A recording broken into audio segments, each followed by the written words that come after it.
Lenin and Trotsky are now firmly in power.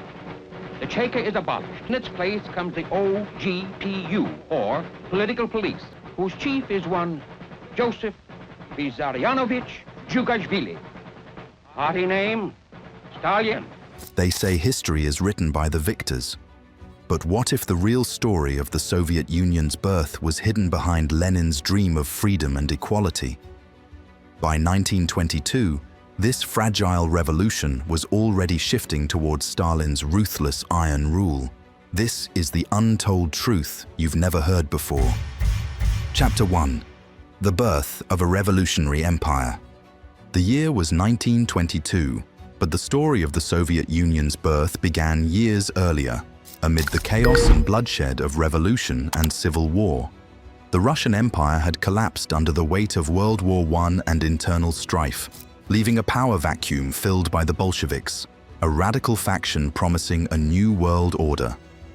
What emerged was not a simple state, but an unprecedented experiment, a federation of diverse peoples united under a communist banner. On December 30th, 1922, the Treaty on the Creation of the Union of Soviet Socialist Republics was signed, officially founding the USSR. The treaty united four republics: the Russian Soviet Federative Socialist Republic, the Ukrainian Soviet Socialist Republic, the Belarusian Soviet Socialist Republic, and the Transcaucasian Socialist Federative Soviet Republic.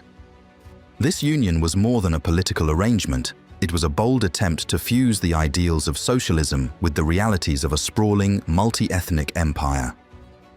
Historians in 2023 have revisited this moment with fresh eyes.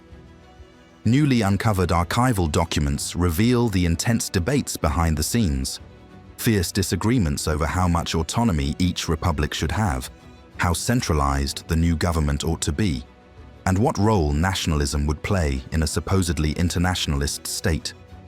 The treaty's architects envisioned a union, national in form, socialist in content, a phrase that masked deep tensions between unity and diversity. This birth was not peaceful or assured. The scars of the Civil War remained raw.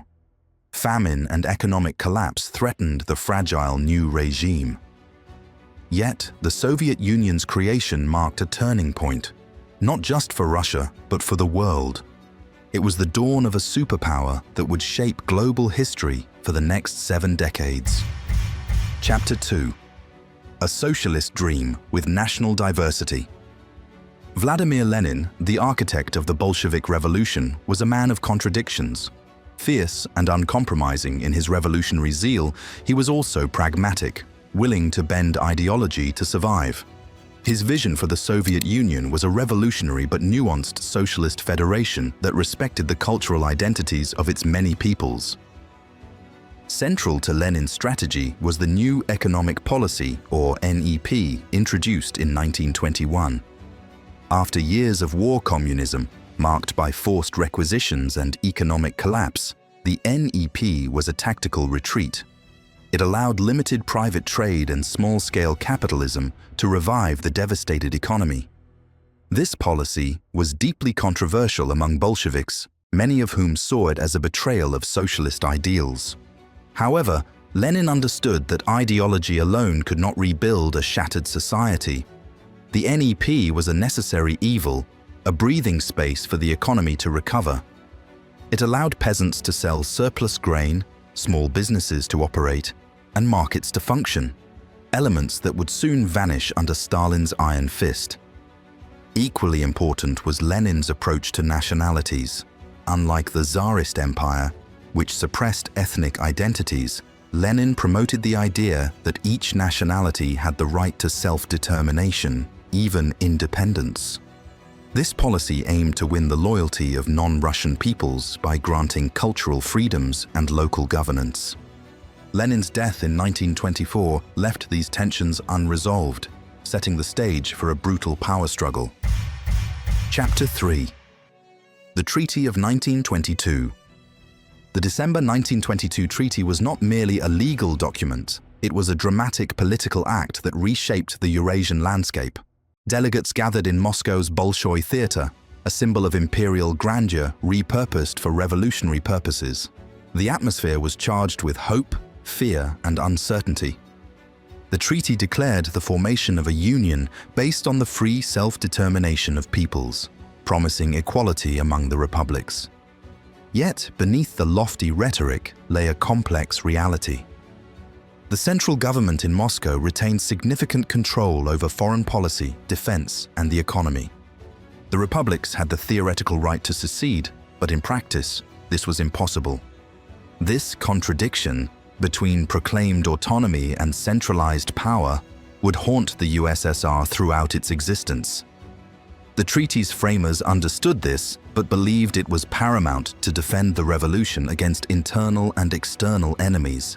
In 2023, historians discovered previously classified minutes from the treaty negotiations. These reveal intense debates over the balance of power. Some delegates pushed for a loose federation, fearing Russian domination. Others argued for a strong central government to maintain order and implement socialist policies. The treaty also laid the groundwork for the USSR's expansion. It included provisions allowing other Soviet republics to join, a mechanism that would later incorporate Central Asian and Baltic republics. This expansion was both ideological and strategic, aimed at spreading socialism while securing borders. Chapter 4. From Lenin's Shadow to Iron Fist. When Lenin died in January 1924, the Soviet Union faced a critical crossroads. Lenin had no clear successor, and the Communist Party was fractured by competing visions for the future. Into this vacuum stepped Joseph Stalin, a shrewd and ruthless political operator who would transform the USSR in ways Lenin never intended. Stalin's rise was gradual but relentless. As General Secretary of the Communist Party, he controlled appointments and built a loyal base within the party apparatus. He outmaneuvered rivals like Leon Trotsky, the charismatic revolutionary who advocated for permanent global revolution, and Nikolai Bukharin, a proponent of continuing the new economic policy. By the late 1920s, Stalin had consolidated power, marking a decisive break from Lenin's more collective leadership style. His vision was starkly different: a highly centralized state with rapid industrialization and forced collectivization to transform the Soviet economy. Recent archival revelations from 2024 shed light on Stalin's early purges of party members who opposed his policies. These purges were not just political, but deeply personal, eliminating anyone who might challenge his authority. The machinery of repression began quietly, but would soon escalate into the terror that defined Stalin's rule. Stalin's rise also marked the end of the NEP. The economic policy that Lenin had reluctantly embraced was swept away in favor of ambitious five-year plans. Chapter 5. The Economic Transformation. The new economic policy was Lenin's reluctant concession to the reality of a temporary truce with capitalism to save a shattered economy.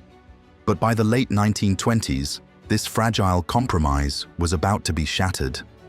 Joseph Stalin, now firmly in control, viewed the NEP as a dangerous distraction from his vision of a powerful, industrialized Soviet state. Stalin's five-year plans were nothing less than a revolution within the revolution. Launched in 1928, these ambitious programs aimed to transform the Soviet Union from a largely agrarian society into an industrial superpower in record time. Factories rose, railways stretched across vast landscapes, and heavy industry became the engine of Soviet progress. But this transformation came at a staggering human cost. Collectivization, the forced consolidation of individual peasant farms into large, state-controlled enterprises, was the most brutal aspect of Stalin's economic overhaul. Peasants resisted fiercely, often slaughtering livestock rather than surrendering them to collective farms. The state responded with ruthless repression, leading to widespread famine, most devastatingly in Ukraine, where millions perished in what many historians now recognize as a man-made catastrophe. Chapter 6. The Purges begin. The consolidation of Stalin's power was not limited to economic control. It extended deep into the veins of Soviet society. Beginning in the mid-1930s, Stalin unleashed a wave of purges that would terrorize the Communist Party, the military, intellectuals, and ordinary citizens alike. The Great Purge was a campaign of political repression, marked by show trials, forced confessions, and mass executions. No one was safe, not even those who had fought alongside Lenin in the revolution. Old Bolsheviks, military leaders, and party officials were accused of treason, sabotage, or espionage, often on fabricated evidence. Historians in 2024 gained unprecedented access to Soviet secret police archives, revealing the chilling efficiency of the purge machinery.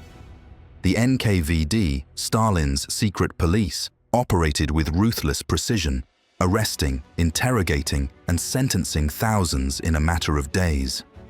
Families were torn apart, and fear permeated every corner of Soviet life. The purges served a dual purpose: eliminating real and imagined enemies and instilling a culture of absolute obedience. This atmosphere of paranoia and terror ensured that Stalin's word was law and dissent was crushed before it could take root. The story of the Soviet Union's birth is a tale of grand ambitions and harsh realities. From Lenin's hopeful vision of a socialist federation embracing diversity to Stalin's iron-fisted transformation into a centralized totalitarian state, the USSR's early years reveal the fragile line between idealism and oppression. This complex legacy shaped not only the fate of millions within its borders, but also the course of global history for decades to come. As we reflect on this dramatic chapter, one question remains: was the Soviet experiment a noble dream corrupted by power, or an inevitable machine of control from the start? The answers are still debated, and the shadows of this history continue to echo in the world today. If you find this video fascinating, don't forget to hit the like button, and if you want to explore more hidden histories and untold stories from the past, subscribe to the channel. Thanks for watching.